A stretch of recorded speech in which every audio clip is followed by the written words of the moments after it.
Kutanya kau juga, jawab memang nih. Kenapa itu perempuan kalau tidak pakai baju sama sekali atau laki-laki tidak pakai baju sekali, kenapa disebut telanjang bulat? Kenapa tidak disebut telanjang segitiga? Apa? Jawab kok? Jawab lah kok. Kenapa itu pencuri uang negara yang namanya koruptor kalau ditangkap tangan sama KPK disebut tertangkap basah pada tangannya kering? Jawab lah kok. Apa ya? Tidak semua.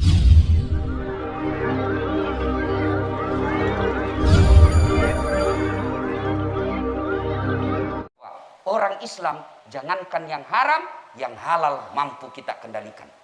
Ini tujuannya puasa, supaya kita tidak terbiasa makan yang haram-haram.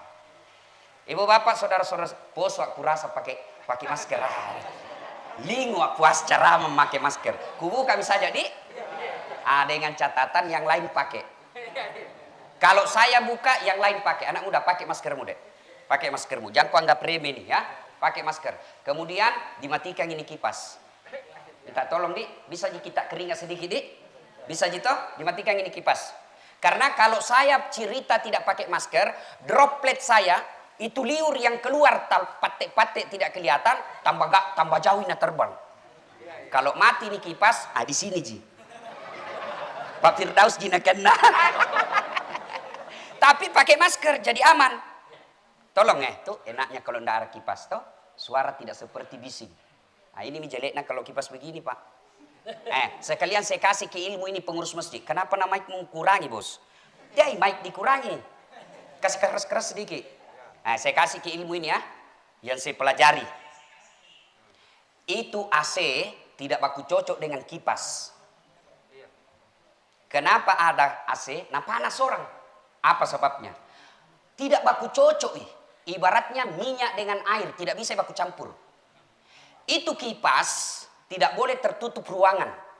Kenapa? Karena harus terjadi sirkulasi, pertukaran udara. Kalau ada kipas 6, baru kau tutup itu pintu, pasti tambah busang kok. Kenapa? Karena tidak tertukar itu angin. Sementara AC tidak boleh terbuka. Kenapa? Karena dia mengambil udara dari luar, nah putar di mesinnya, nah kasih keluar itu AC. Berarti sama tong orang penyakit gula. Kombinasi, nah bilang orang di kampungku. Nah bilang malasa kak ustaz. Malasa agak ki aji, nah kada kombinasi. Saya bilang bukan kombinasi, komplikasi. Bilang apa maksudnya? Nah bilang satu mau gula, satu tidak mau gula. Itu mi, satu mau angin, satu tidak mau angin. Ini mi, maka sebaiknya pilih mau AC atau mau kipas angin. Kalau mau kipas angin saja palari, jangan kipas lari AC. Karena tidak ketemu, mati percuma listrika. Jelas? Pun kalau keringat di dalam masjid, tidak usah cemas. Keringat itu menjadi pahala buat kita. Yang penting sudah kau pakai tawas. Nah, kalau tidak, sesatongki bela. Nah, ibu bapak, itu intermezzo. Sekarang yang serius. Nabi Nuh alaihi salam, salah satu dari 25 nabi dan rasul. Itu Nabi Nuh ibu usianya 950 tahun. Berapa tahun beliau berdakwah? 800 tahun. Berapa pengikutnya? Tidak cukup 80 orang. Bayangkan. 800 tahun berdakwah tidak sampai 80 umatnya.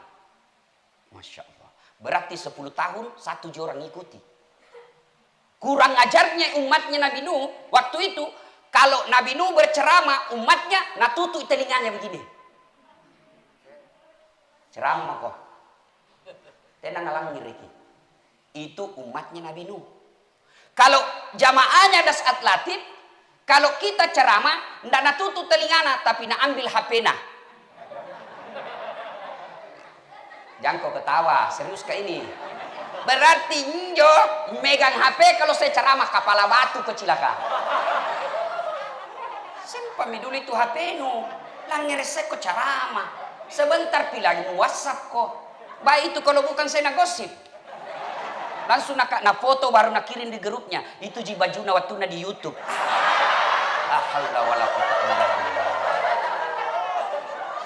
Coba simpan HP, simpan dulu HP ya, simpan dulu ya. Simpan. Karena selama kau pegang itu HP-mu, dek, selama itu pasti kau tidak dengar dakwah. Itu ciri-ciri umat kepala batu. Kalau Nabi Nuh, nah tutup telinganya, ikat HP. Baik itu kalau saya tidak nak jadikan background. Langsung putar balik baru foto. Nak tulis di Facebook, nah latar belakang das atlati. Kira bunga janda bolong. Oke, sudah. Akhirnya Nabi Nuh jengkel, marah. Itulah bedanya Nabi Nuh dengan Nabi Muhammad. Itulah bedanya Nabi yang lain dengan Nabi Muhammad. Kalau Nabi yang lain berdoa supaya dihancurkan umatnya. Kalau Nabi tidak pernah mendoakan umatnya sengsara. Itulah disebut, sehingga Nabi disebut rahmatan lil alamin. Rahmat bagi seluruh alam. Akhirnya Nabi Nuh berdoa kepada Allah. Ya Allah, capek malia ini umatku. Kepala batu memang. Jadi kenapa Nabi Nuh? Hancurkan misalnya. Hancurkan saja mereka. Lalu Allah berfirman, kalau begitu Nuh, bikin mako perahu. Apa maksudnya? Dia bilang, Allah jangan banyak bertanya. Bikin mako saja perahu. Pelajaran lagi. Kalau Allah perintah sesuatu, jangan mako banyak bertanya. Kada tong itu orang bertanya, bikin lipu kita ustaz. Contoh, kenapakah itu naduhur tidak ada suara? Isa ada suara tak? Kenapakah itu nasubuh 2 ji? Isa 4. Tidak semestinya harus kau jawab semua itu. Bikin mako saja. Lakukan saja. Kutanya kau juga. Jawab memang ini. Kenapa itu perempuan kalau tidak pakai baju sama sekali. Atau laki-laki tidak pakai baju sekali. Kenapa disebut telanjang bulat? Kenapa tidak disebut telanjang segitiga? Apa? Jawab kok? Jawab mako. Kenapa itu pencuri uang negara yang namanya koruptor, kalau ditangkap tangan sama KPK disebut tertangkap basah, pada tangannya kering? Jawab mako. Apa ya? Tidak semua itu harus ada jawabannya. Bikin mako saja. Kalau Allah perintah kau, sudahlah. Boleh bertanya, tapi jangan kau mau tahu sekali, karena tidak ada juga gunanya. Kenapa orang sholat 5 kali? Kenapa bukan 7? Kalau Allah perintah, sudah. Allah perintahkan Nabi Nuh, bikin kau perahu. Nabi Nuh bikin. Bikin kau di atas gunung, dia bikin lagi. Sehebat-hebatnya orang di Bira. Apa orang di sana yang jago bikin perahu? Perahu pinisi. Sehebat-hebatnya di sana, sampai sekarang tidak ada yang bikin perahu di atas gunung. Mereka bikin di mana? Pinggir laut. Nabi Nuh di atas gunung, bos. Begitu bikin perahu di atas gunung, tambah makala miseng. Rakyat na umat anak-anak. Belem-belem Nabi Nuh. Ngapa nak bikin perahu di atas gunung? Tapi Nabi Nuh tidak banyak bertanya. Akhirnya lama-lama hujan keras. Berhari-hari hujan. Mulailah tenggelam sendal. Hanyut kayu. Tenggelam rumah. Nabi Nuh berkata, "Hoi, mana umatku itu? Yang lebih tidak sampai 80. Naik semua kok. Naik kok semua perahu. Naik semua mi. Absengi, baco, bedu, becek, noni, nining, minsi. Yang ngasih maka? Ah, ni ami. Ada semua mi. Absen lagi itu binatang. Kutil. Cacing. Gajah. Onta. Kodok. Ni ami cupang. Cebong. Wah, sudah. Nabi Nuh terakhir Nabi bilang, Kan'an anakku, kei anakku. Mana anakku? Manai? Nabi bilang, ai, sama orang kafir.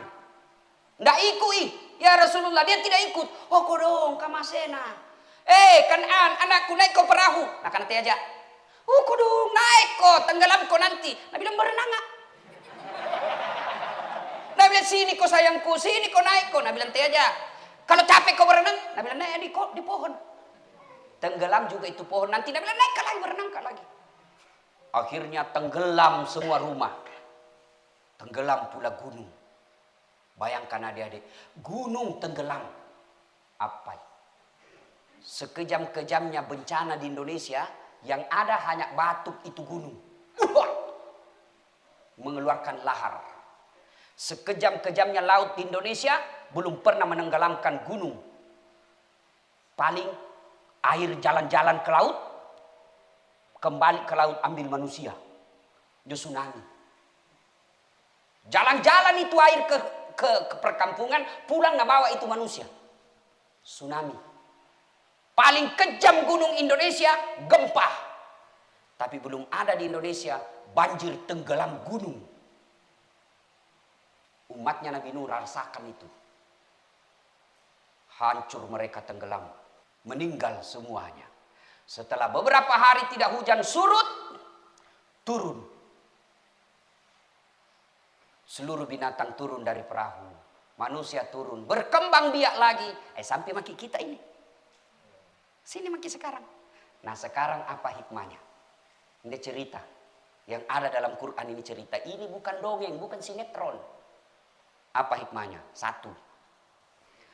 Anak-anak kita juga sudah kebanjiran. Banjirnya bukan air. Banjirnya bukan lumpur. Banjirnya bukan tsunami. Insya Allah. Apa banjirnya anak-anak kita? Handphone. Internet. Adik-adik ini siapa yang punya handphone? Angkat tangan. Jujur. Siapa punya handphone? Ayo. Siapa punya handphone? Nah, itu ada masih SD punya handphone. Coba, itu kecil punya handphone. Jangan cari. Belum pi balik itu, belum pi di sunnah. Ada nih HP-nya. Coba. Apa dilarang HP buat anak-anak? Tidak. Tapi ibu bapak periksa enggak apa isinya HP-nya anak tak. Apalagi kalau HP-nya anak tak disebut smartphone. Telepon pintar. Punah HP jo 3G seperti telepon nama makku. Tak 3 bilangan ji hargana. 3G. Telepon ji, SMS ji, miss call ji. Aman handphone seperti itu. Aman.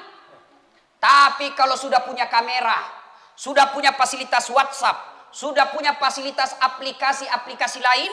Yang betul-betul hebat. Hati-hati. Anak-anak kita belum selayaknya umurnya sudah nonton film-film porno. Iko dong. Yang belum sunnah. Nonton Tommy Jo. Makalah kok karena begitu kok semua cilaka.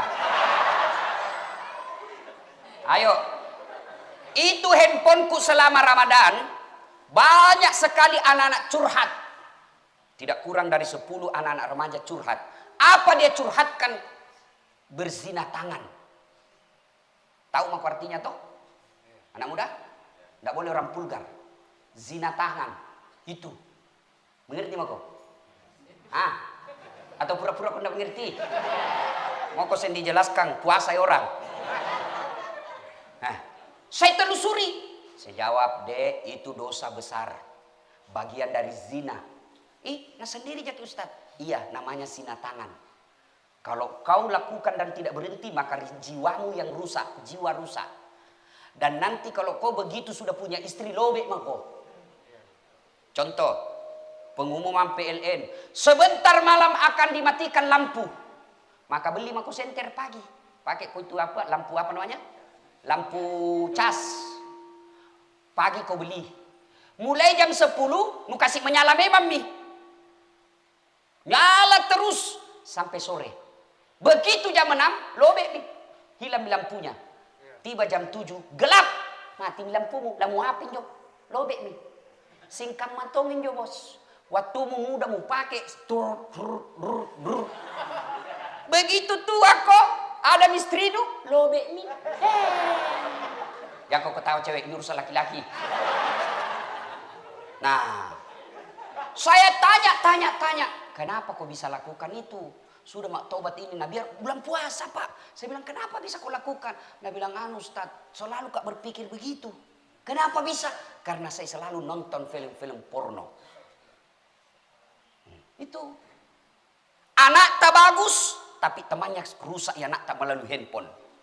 Kebanjiran melalui film-film porno. Maka orang tua berkata. Kan pemerintah nak blokir jinjo. Dia blokir itu film-film porno Kominfo. Betul. Tapi anak tak cerdas. Ada aplikasi yang bisa membuka itu blokir. Terblokir memang. Tapi ada aplikasi yang di-download secara gratis. Sehingga dia bisa buka apa saja. Hati-hati. Maka bapak-bapak. perhatikan HP-nya anak tak. Belikan HP, tapi kalau malam kasih tahu HP-mu, saya harus periksa apa isinya. Itu banjirnya anak-anak kita, film-film porno. Maka hati-hati. Apalagi banjirnya anak-anak kita, video call. Kalau pacar-pacaran itu sama cowok lah. Anak tak kodong SMP, masih beleng-beleng. Masih dungu. Lugu, cowok naik anak kuliah, licik. Nah kepatolo-tolo nih. Baru video call setiap malam. Masih sopan-sopan pertamanya. Hai guys. Hai kak, lagi ngapain? Baring-baring. Apa bikin? Biasa aja kak, lihat makanya.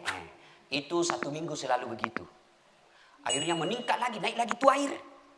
Kan kalau banjir naik. Naik lagi di air, naik lagi.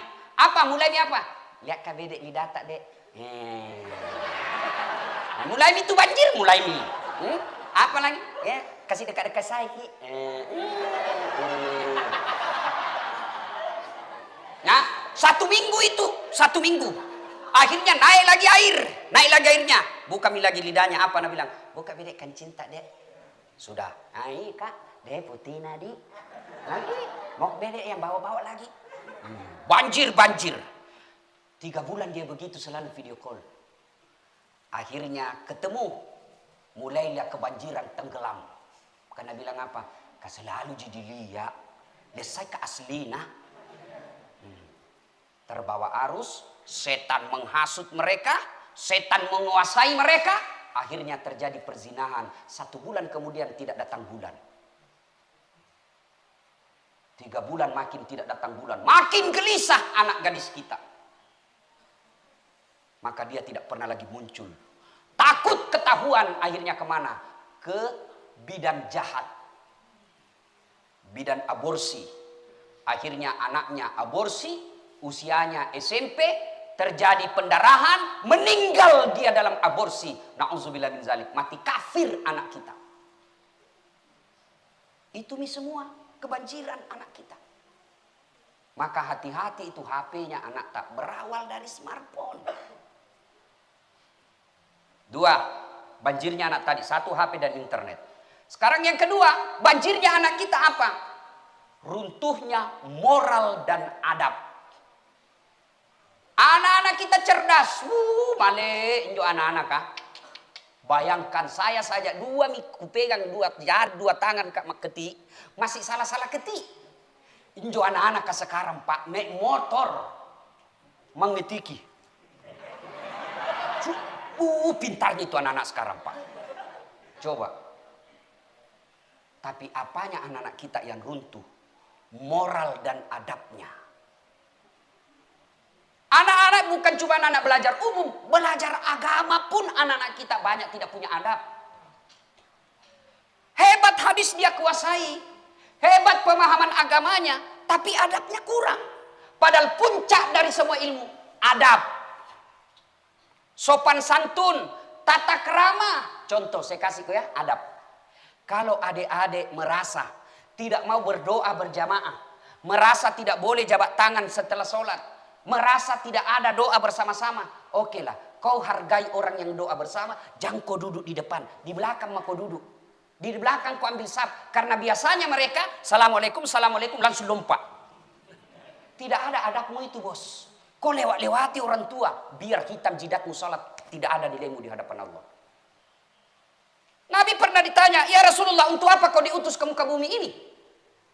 Ayo, mencerdaskan kehidupan bangsa. Bukan itu saja. Memberantas kemiskinan. Bukan itu saja. Apa tujuan Nabi diutus ke muka bumi? Tujuan utama, liutammimal makarimal akhlak, memperbaiki akhlak manusia. Jadi itu penting. Kalau kau berbeda pendapat dengan orang tua, jangan kau ribut. Lakukan saja apa kau yakini. Biarkan mereka lakukan karena ada tonji pendapatnya itu. Apalagi sampai kau kafir-kafirkan. Padahal sama sahadatmu, sama nabimu, sama kiblatmu, sama rukun Islammu. Kau bilang ini sesat, kafir, demokrasi, haram, pemerintah ini togut. Jangan mako. Kalau kau tidak sependapat mereka, tinggalkan, jangan kau mati. Itu adab. Anak-anak sekarang banyak yang kurang adab. Mana lagi? Coba lihat. kebanjirannya anak kita sekarang. Pergaulan. Coba, zaman saya kecil, itu kentara kalau hari Jumat. Kenapa kentara? 11:30 itu pakai maki sarung. Diambil itu baju tokoka, baju koko, baju khusus. Kemudian ambil songkok, baru ke masjid. Kentara hari Jumat. Sekarang anak-anak pakai celana Korea, nah, yang ketat. Pakai baju Korea yang ketat. Dan dia yang batal lah. Nah, ketat baru dia gendut. Waktu naruku sembahyang masih bagus ji.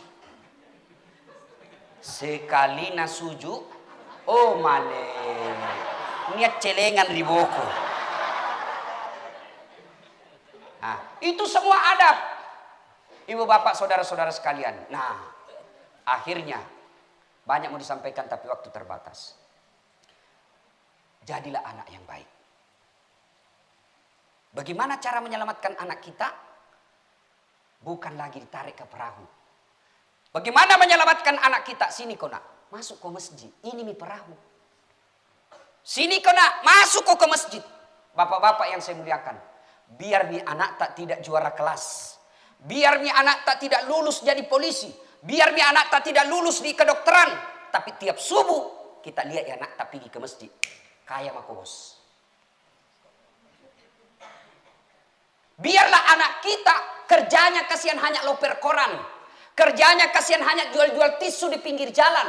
Tapi kalau subuh kita dengar itu terbuka pintu rumah, terbuka pintu pagar, kita intip. Oh kodong anakku pergi berjamaah di masjid. Kaya maki pak. Ada mi harapan kita dikubur, ada doakan kita. Daripada anak anggota DPR. Jadi tentara polisi. Jadi dokter spesialis. Jadi politisi. Tapi tidak pernah didapat di masjid. Orang tua celaka punya anak seperti itu. Ini bu-ibu nih saya tanya Ki. Kalau mati Ki kira-kira bu. Siapa doakan Ki? Suami tak? Kawini lagi.